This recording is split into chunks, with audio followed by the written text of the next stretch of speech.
I am California of the past. I am California of the past. I am California of the past.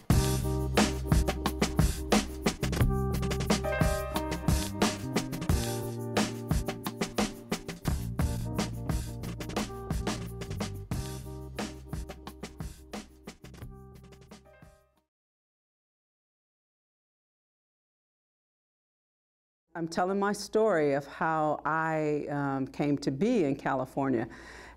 It's not actually I didn't come from California. My parents moved here from Beaumont, Texas. My grandparents on one side, my father's side, Mary Levy and Zeno Petrie were married in Washington, Louisiana. They moved to Beaumont, Texas and had a family, and my grandparents on my mother's side, Otis and Evie Bates, also were from Louisiana, moved to Beaumont, Texas.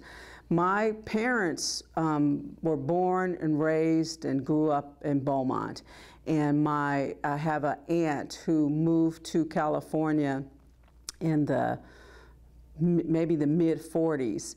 And my aunt was a very powerful woman and became a business agent in her union after she was here for a short time. And so my mother was talking with her, and so she called to Texas and wrote to Texas and told anybody in my family who wanted to come to California, she could get them a job when they got here. So my mother wanted to come, and my father didn't want to come. So my mother came, and those first 2 weeks she was in San Francisco, she cried herself to sleep every night because she was so miserable being away from her friends, her family.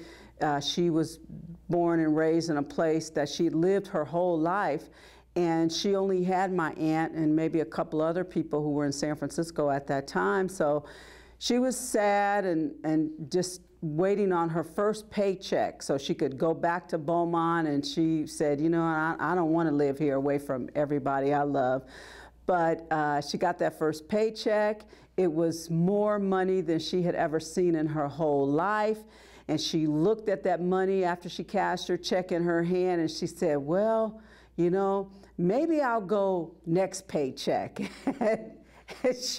She never did have a feel. Well, shortly after that, my father actually came, and for a man who said only fools go to California, he came to the Bay Area, and he went back to Texas one time throughout his whole life when his brother died. So he came to the Bay Area, and bright lights in big city went to his head, and he didn't see any reason why anybody African American should be in the South. Everybody from Beaumont, Texas who came to San Francisco or Oakland or Richmond lived with a relative that was already here until they got enough money to get them a place to stay, and they would move out. And then somebody else would come and live with that relative until they got enough money. And everybody in my family left Beaumont, Texas, and came to either San Francisco, Oakland, Richmond, Vallejo, or Los Angeles that exact same way. Greyhound had a California, it was called the Golden State Express, that left out of New Orleans, that had it made limited stops. It was called an express, but it had limited stops. And because it was limited stops, you could ride cheap. They would fry that chicken and make those tea cakes and make sandwiches and pack big lunches. And you could leave the South safely on a bus.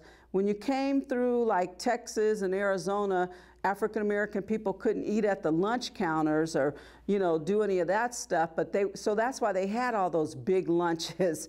And they would, when you went through Texas and Arizona, New Mexico and Arizona, African American people would have pitchers of water and paper cups at a back counter in the Greyhound bus station, that they could get a drink of water in the Greyhound station, but that was about it. They could go use the bathroom, but that was it. They couldn't order food. They couldn't sit at a lunch counter and eat. people came here with skills and professions, but they couldn't always get jobs, especially downtown, doing whatever they were skilled at. So that was the reason why a lot of African American people opened their own businesses when they got here.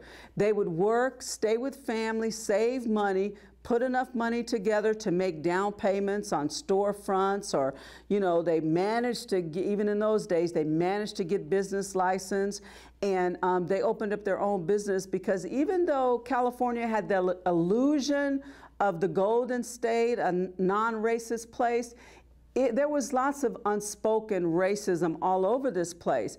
And the reason people didn't experience it too much was because coming from the South, we came with restrictions, and we came with a lot of deep-rooted certain things you know you do and certain things you don't do. So we came here in a way that we were able to express ourselves without crossing a lot of lines.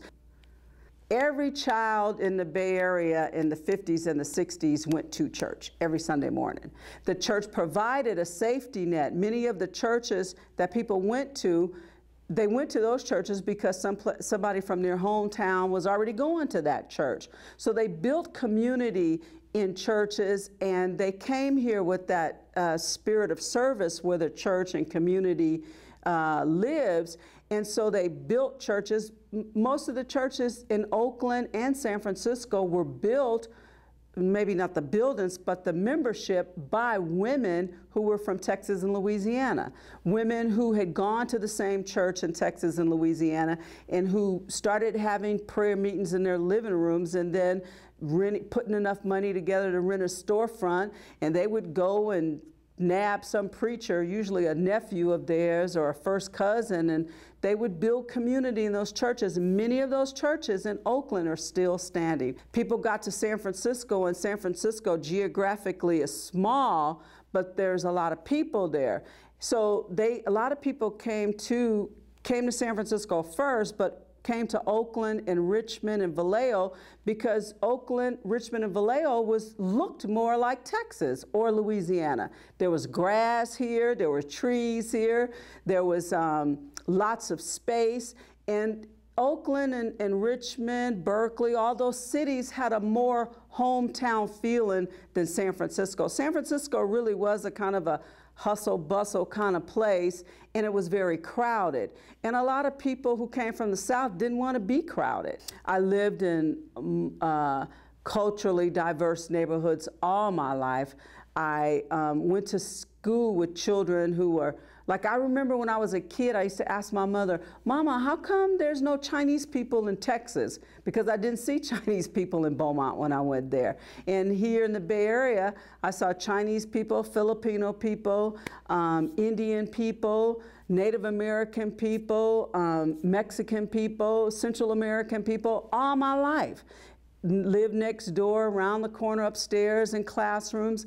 But when I would go to Beaumont, Texas, I only saw either black people or white people. So my experience as a child growing up in California was, in a lot of ways now, I look back and I think it was quite storybook, because the Bay Area was a place that if you had dreams, they would come true. If you had them, and if you were willing to pursue them, there was nothing here that would tell you or keep you from living your dream. I really am proud to be a part of work that's being done to tell our story. Because if you read our movement from the South to the Bay Area was one of the biggest movement of human life in the world history.